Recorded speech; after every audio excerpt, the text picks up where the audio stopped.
Hello, Clive Tompkins reporting for the Finance News Network.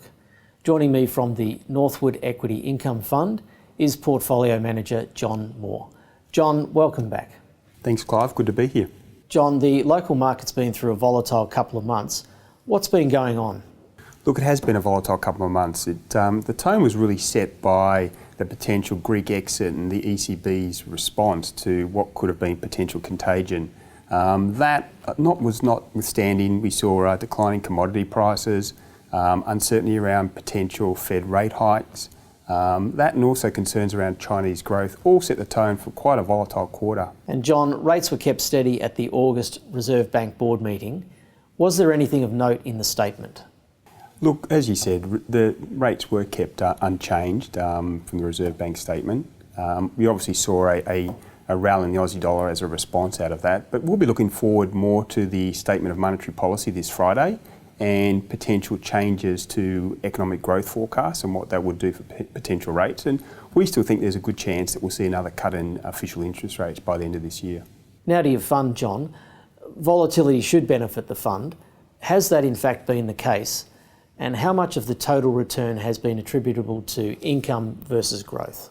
Yeah, no, we had a good quarter. We outperformed our benchmark, which is a good thing. We were minus 2.5% for the quarter, including franking credits, versus our benchmark, which was minus 6.7% for the quarter. Most of that was attributable to the increase in volatility and hence increase in option income, and also the hedge contributed to that as well. And John, for investors not familiar with your fund, how many stocks do you typically hold? What is the maximum exposure permitted to any one particular stock, and how much can be in cash? Yeah, no, good question. Typically we hold 25 to 40 stocks. Currently we hold 33 stocks in the fund. We don't hold greater than plus 7% over the benchmark. That's the maximum we can hold within the fund. And the maximum cash we can have in the fund is 30%. And John, on average, what percentage of the portfolio do you sell calls against? And how much does this vary from one quarter to the next? Yeah, no, good question again. Typically we sell calls against 70 to 75% of the fund, but it does vary according to what volatility is, but typically, as mentioned, 70 to 75% of the fund. And then we'll vary that according to the total return we can generate from the option income. And John, now to some of your bigger positions. What does the fund hold, and have you added to these in the last 3 months?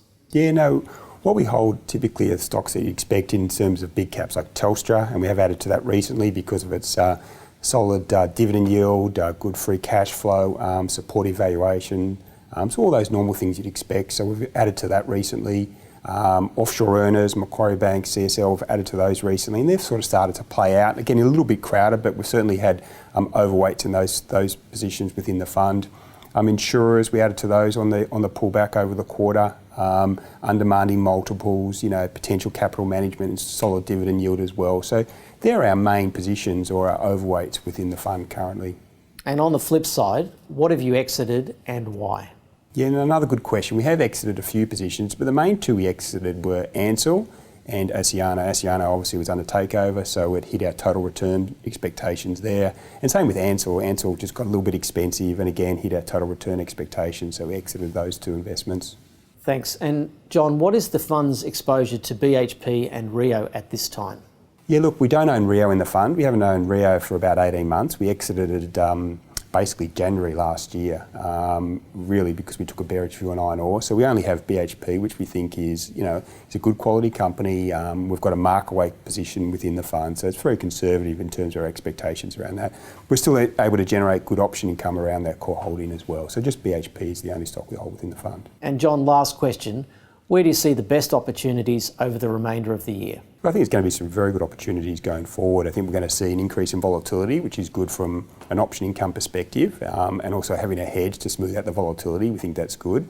We think the offshore earners is quite crowded, but we do see, whilst that's crowded at the moment, we do see some opportunities going forward to reset those positions and add to those going forward. John Moore, thanks for the update. Great, thanks Clive.